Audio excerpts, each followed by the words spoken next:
خرغلاس درلودو نن باز کې د ولسمشر پر سفر باندې خبرې کوي چې سوي سوا ته تللی دی او هلته به د اقتصادي پلوه ځینو مشرانو سره هم د لیده کاته ولري. پر همدې موضوع بحث لرو. باز کې مو بلنه ورکړې ده اقتصادي شنونکي ښاغلي شعیب رحیم ته. رحیم صاحب ستړی مه شئ، خرغلاس خپرونه ته بخیر اوسئ. رحیم صاحب پیل به دی وکړو چې د ولسمشر سفر سوي سوا ته تاسو د اقتصادي له پلوه څنګه ارزوئ؟ د لوی بخونکي څښتن تعالی سپېڅلي نعمت تاسو ته قدرمنو لیدونکو ته سلامونه او درناوی. د اقتصاد نړیوال مجمع یا دریځ چې ورته ورلډ اکنامیک فورم ویل کېږي ډېر مهم نړیوال دریځ دی چېرته چې د نړۍ بېلابېلو هیوادونو مشران همداراز اقتصادي برخې وتلي څېرې او بعضې نور شخصیتونه چې په ټولنه کې اغېز لري هغوی ګډون کوي او هغه په نړیوالو موضوعګانو باندې په دې بحث کېږي. اصلا خو د دې هغه عنوان اقتصادي دی، خو د اقتصاد ترڅنګ بیا بعضې ټولنیزې موضوعګانې د چاپېریال ساتنې سره په تړاو موضوعګانو باندې بحث کېږي. که موږ وګورو سږ کال هم ټرمپ خپله پکې اشتراک کوي، د انجلا مارکل د جرمني ولسمشره پکې برخه اخیستې ده، د چین د رئیس جمهور مرستیال پکې برخه اخیستې ده. نو بېلابېلو هیوادونو نه دغسې وتلي څېرې دي چې هغه پکې برخه اخلي. که د افغانستان ته راشو نو دغه وار ولسمشر خپله په دې غونډه کې ګډون کوي چې زموږ ستاسې لپاره ډېر مهم فرصت دی په ځانګړي ډول په دغه شرایطو کې چې په افغانستان کې د سولې موضوع ګرمه ده او اړتیا دې ته ده چې نړیوالو سره په دې برخه باندې بحث وشي. دغه غونډه دې لپاره هم مهمه ده چې که موږ تاسې وګورو اکثره هیوادونو ترمنځ چې کله دغه سیاسي اړیکې ترینګلې شي نو بیا دغه ناستې فرصت نه برابرېږي. دغسې دریځونه بیا دا فرصت برابرېږي چې بېلابېل هیوادونه سره کینې او وغږېږي. مثلا د پاکستان ولسمشر د صدر اعظم دپاره عمران خان دپاره فرصت دی چې ټرمپ سره وګوري. همداراز کله چې ولسمشر غني هلته ځي هغوی ته دا فرصت برابرېږي چې یو خواته ټرمپ سره وګوري، بل خواته عمران خان سره وګوري او د سولې سره تړلې بعضې موضوعګانو باندې دوی ورباندې بحثونه وکړي او خبرې اترې وکړي. ولې رحیم صاحب د دې ناستې اصلي موخه اقتصادي اړیکې جوړول دي. تر کومه حده پورې افغانستان په دې توانېدلی چې کومې ناستې چې د فرصت برابرې کړي لکه دې ناستې غوندې چې په داوس ښار کې ترسره کېږي له نورو هېوادونو سره دوی د اقتصادي پلوه باندې خپلې اړیکې جوړې کړي دي؟ اصلا خو په دغه دریځ یوه لویه برخه علمي برخه ده چې په دې کې په بېلابېلو نړیوالو موضوعګانو باندې بحث کېږي. مثلا د بېوزلۍ په اړه بحث کېږي، د دولت منصفانه ویش په اړه بحث کېږي، همداراز په ټولنه کې د سولې ثبات او د چاپېریال ساتنې موضوعګانو باندې بحث کېږي. نو دا یو فرصت د هیوادونو لپاره چې دوی په نړیوال دریځ کې ګډون وکړي او هلته خپل هغه بیانیه وړاندې کړي. د افغانستان لپاره دغه فرصت دی چې په دغه دریځ کې موږ نړیوالو ته خپله بیانیه وړاندې کړو. موږ تاسو شاهد یو چې تېر کال د امنیت شورا اوسنی مشر حمدالله محب صاحب دوی ګډون کړی و. هلته په یو ګردي میز کې په بحث کې د پاکستان د بهرنیو چارو وزیر شاه محمود قریشي ته مخامخ ډېرې ترخې خبرې کړې وې، ډېرې رښتیا او سپینې ورته ویلې وې چې هغه نه وروسته په خواله رسایانو کې ډېر هرکلی وشو. نو دا همداراز افغانستان لپاره دغه فرصت برابرېږي دغه وار چې ولسمشر کولی شي چې نړیوالو ته دا وښیي چې ولې د افغانستان سوله د نورو هیوادونو دپاره مهمه ده، د سولې په برخه کې یې څومره پرمختګ شوی دی، کوم ځای کې نیمګړتیاوې دي، څنګه نړیواله ټولنه کولی شي چې په دغه د افغانستان ستونزې یا د کشالۍ کې دوی فعاله ونډه ولري، که هغه د اقتصادي نګاه نه ده، که هغه د سوله ییز نګاه نه ده، که هغه د مالي مرستو د نګاه نه ده. همداراز کولی شي چې خپلې لاسته راوړنې نړیوالو سره شریکې کړي او په همدغه ډول کولی شي چې د عمومي ناستو نه پرته خصوصي ناستو کې بېلابېلو خلکو ولې رئیس صاحب همدغه ناسته د افغانستان لپاره څومره ګټوره کېدی شي، څومره مهمه ده؟ څنګه کولی شي افغان حکومت چې له دغسې ناستو څخه لکه څنګه چې تاسو ورته فرصت ویلي له دغه فرصت څخه باید دوی ګټه پورته کړي؟ په اوسني شرایطو کې خو ډېر لوی فرصت په دې معنا هم دی چې عمران خان راغلی دی د پاکستان صدر اعظم. نو ویل کېږي دا چې خصوصي ناسته به ولري. په هغه خصوصي ناستو کې هغه پرمختګونه، هغه شکونه، هغه ګیلې چې له یو بل لري د سولې په پروسه کې بالخصوص هغه کولی شي چې دوی سره شریک کړي. همداراز د چین د هیواد استازي دی په دې کې چې د ولسمشر معاون پکې ګډون کوي، بیا یو فرصت برابرېږي چې هغوی سره خبرې وشي. اروپایي ټولنې مخکښه غړي او ولسمشران او سیاسيون په دې کې ګډون لري هغوی سره امکان لري چې خبرې اترې وشي او هغه شکونه او هغه پوښتنې چې د هغوی په ذهن کې دغه وشي. بل دا دی چې ډېر ښه فرصت دی چې افغانستان د ځان دپاره لابي وکړي. دا فرصت ډېر کم برابرېږي چې په یو وخت کې تاسې دومره وتلي مشرانو سره کښېنئ او موضوع باندې بحث وکړي.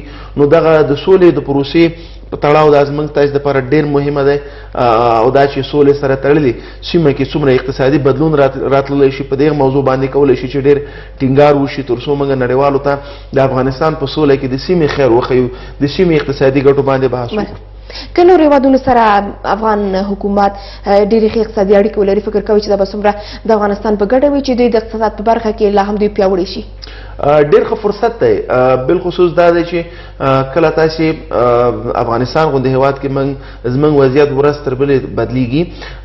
اوسني شرایطو کې چې مثلا تاسې وګورئ انتخابات شوي دي خو پایلې څو میاشتې کېږي چې سره ځنډېدلې دي. همداراز د هیواد اقتصادي وضعیت د تشویش وړ حالات کې قرار لري.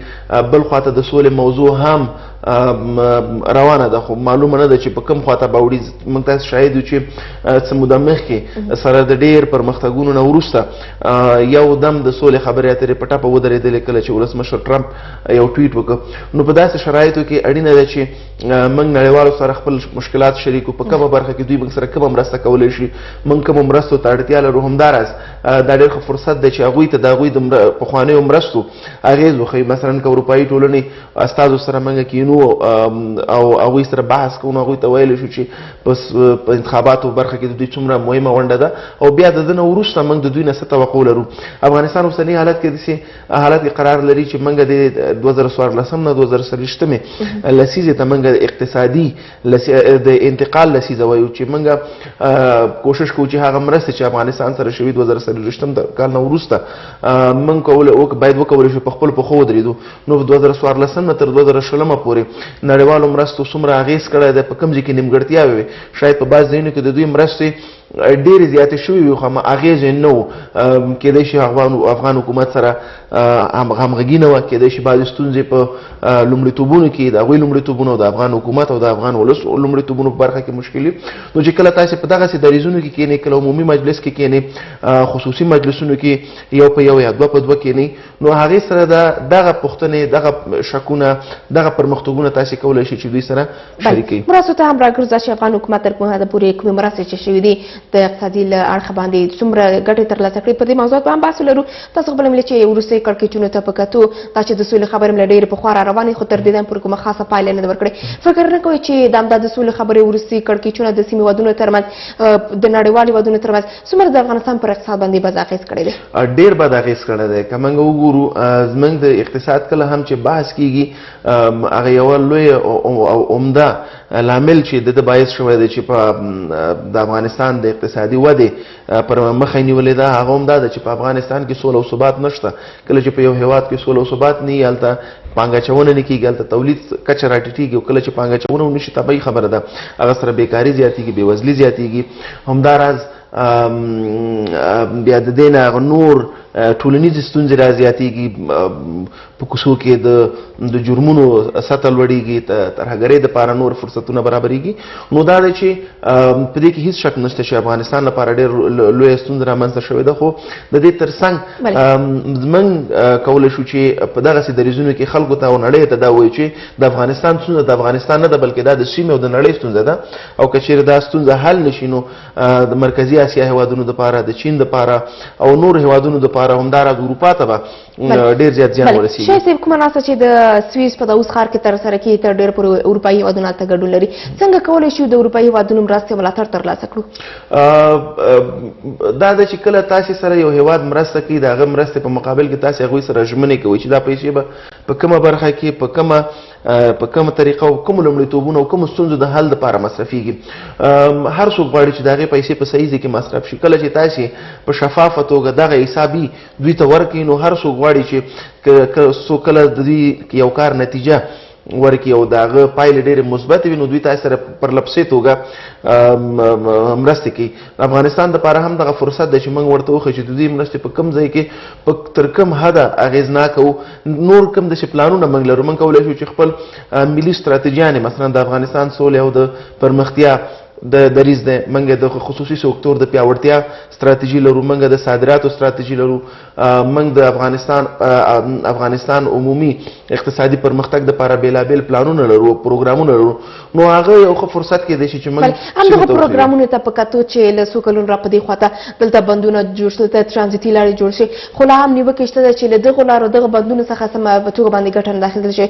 فکر کوئ علت یې څه ده؟ ولې دومره سرمایه پرې مصرف شو، دومره کار پرې وشو خو لا هم ترې کار نه اخیستل کېږي؟ علت څه دی؟ موږ کار کولو ترې نه شي اخیستلی که کوم بل علت ده چې دغه لارو څخه کار نه شي اخیستلی؟ ګوره یو اقتصادي پرمختګ دی چې هغه د دولتي چینلونو نه خپرېږي، د دوی تلویزیونونو نه خپرېږي، د دوی ویاندان وایي، دوی خپلو راپورونو کې وایي. یو هغه پرمختګ دی چې واقعا موږ تاسې شاهد یو چې هغه پرمختګ شوی دی که نه دی شوی. که د حکومت راپورونو ته وګورو خو وطن ګل و ګلزار دی، ټوله موضوع جوړه ده. صادرات هم روان دي کېږي، واردات هم په سمه توګه روان دي، همداراز سیمه ییزې پروژې هم دي، هوایي دهلیزونه روان دي.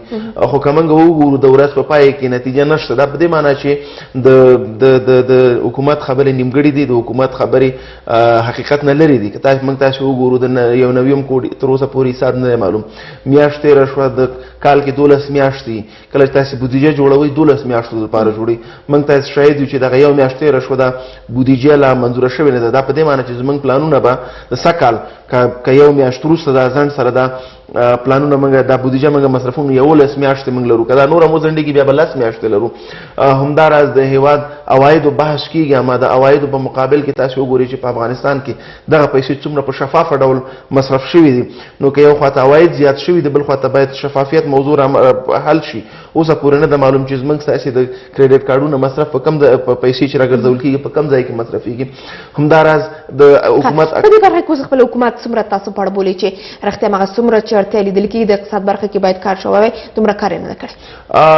له بده مرغه حکومت خو په خپلو پلانونو کې په خپل کارونو کې پاتې راغلی دی. موږ تاسو شاهد یو چې ولسمشر په 2014 کال کې هغه عمده خبره چې کوله همدا وه چې دی پلان لري او د پلان او د سره مکمل پلان دی د افغانستان د رغولو. خو له بده مرغه موږ که وګورو د افغانستان سولې او پرمختیا هغه کار چوکاټ په 2014 کال کې یعنې د انتخاباتو نه 2.5 کاله وروسته رامنځته کېږي. یو میاشت یو نیم میاشت مخکې زموږ د صادراتو ملي ستراتیژي خلکو ته وړاندې شوه او د هغه تطبیق پیل شو. دا په دې معنی چې یعنې 15 کالو کې دوی ته نه یو پالیسي نه ده وړاندې کړې په بشپړ توګه چې هغه عمل دپاره چمتو یو هم د صادراتو برخه کې. همداراز د اقتصادي رشد موضوع تاسې وګورئ، د بېوزلۍ کچه تاسې وګورئ. له دې هم د تشویش وړ خبره دا ده چې حکومت اوس هېڅ پلان نه لري چې مثلا راتلونکي 15 کلونو کې به دوی څه کوي.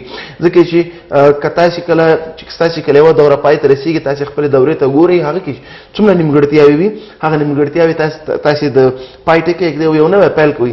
له بده مرغه د حکومت دا وروستیو کړنو نه داسې معلومیږي چې دوی د 15 کلنې دورې نه لا هېڅ نه دي زده کړي او په ظاهره داسې کوم شی نشته چې ولس هېوادوال دته خوشبینه وي چې واقعا په راتلونکي 2 یا 3 کلونو کې به موږ په د هېواد په اقتصاد کې یو لوی بدلون وګورو. اوس زموږ یوازینۍ هیله دا ده چې طالبانو سره د سولې پروسه بشپړ شي او د هغه نه وروسته احتمال شته ده چې یو څه مالي مرستې موږ ته وشي، نو 2 یا 3 کاله پورې به زموږ اقتصادي وضعیت یو څه ښي، خو هغه نه وروسته چې څه کېږي تر اوسه لا واضحه نه ده. بل همدې وروستي حالاتو ته په کتو څنګه کولی شو د هېوادونو له تجربو څخه کار واخلو چې هغوی د اقتصاد له پلوه په خپل ځان باندې بسیا هېوادونه دي، کولی شي چې هره برخه کې خپلې ستونزې حل کړي؟ څنګه کولی شو بالاخره دغه تجربو څخه کار واخلو؟ وګورئ که موږ نور هېوادونه پرېږدو، دغه خپل هېواد نه موږ دومره تېر 17 کالو کې دومره تېروتنې کړي چې که دنه موږ زده کړو، موږ نړۍ ته ښودلی شو چې نو هېوادونه څنګه پرمختګ کولی شي. د افغانستان اوسني وضعیت ته چې وګورو په تېر 15 کلونو کې تاسې وګورئ د ګمارنې تاسې وګورئ، بیا وخت چې څومره ورکول کېږي. یعنې تاسې د یو سوداګرۍ وزارت یو معین چې 3 لا 4 میاشتې وروسته د دې نه وروسته چې 2 معینتونو باندې کار کوي بیا استعفا ورکوي خپل کار پورې، دا خو وزارت پورې خندا ده. تاسې اوس همدغه اوس د مالي وزارت وضعیت ته وګورئ، پارلمان یې غواړي د حساب کتاب ورسره کوي د یو نویم کوډ په اړه وزیر نه دی حاضر چې هلته لاړ شي او د خپلو خبرو نه او د خپلو کړنو نه دفاع وکړي بودیجې وضعیت موږ تاسې ګورو بل خواته د بیکارۍ او بېوزلۍ کچه په هېواد کې ډېره سلنه ډېره لویږي او لویه شوې ده او یو خواته ځوانان کار بل خواته موږ ګورو حکومت له خواته نه د یو پوزیشن یو نفر په درېو بستونو باندې کار کوي نو په افغانستان کې قحط رجال نشته دی که چیرې وضعیت همداسې دوام پیدا کړي فکر نه کوي چې لا هم موږ به تاسو اقتصادي ستونزو سره مخ شو بالاخره د حل لاره څه کیدای شي چې موږ هم د اقل وشو کولو چې خپلې ستونزې په کور دننه باید حل کړو ډېره مهمه ده چې زموږ ستاسې هغه ځوانان چې که د سولې په برخه کې پوهیږي د سولې که د اقتصاد په برخه کې پوهیږي که د حکومتولۍ په برخه کې پوهیږي اړینه ده چې موږ په حکومت باندې غږ وکړو په خپلو لیکلو له لارې نه دغسې تلویزیوني خپرونو له لارې نه او بل دا ده چې په حکومت باندې هغه فشار وارد کړو چې دوی په خپلې کړنې سمې کړي مثلا دوی ته د دوی تېروتنې په ګوته کړو هغه کړنې چې موږ ورسره مخالفت لرو هغه ورته په ګوته کړو هغه نه وروسته بیا موږ کولی شو چې واقعا په حکومت باندې یو فشار وارد شي که چیرې موږ په پټو سترګو باندې زنده‌باد او مرده‌باد غږونه پورته کوو په خواله رسنیو کې او موږ اوس هم هغه انتخاباتي کمپاین په څیر باندې په پټو سترګو دفاع کوو نو دا خپله د هېواد سره د وطن سره جفا ده نو مهمه دا ده چې موږ خپل قلم په کار واچو خپل غږ په کار واچو او همداراز سالم اقتصاد باید رامنځته کړو تر څو موږ په حکومت باندې فشار واچولی شو تر څو خپلې کړنې سمې کړي ډېر زیاته مننه ژوندی څېره هیڅ تاسې هم مننه ډېر زیاته مننه دا معقولو تر دمې وروسته د خبرونو دوام ته راګرځي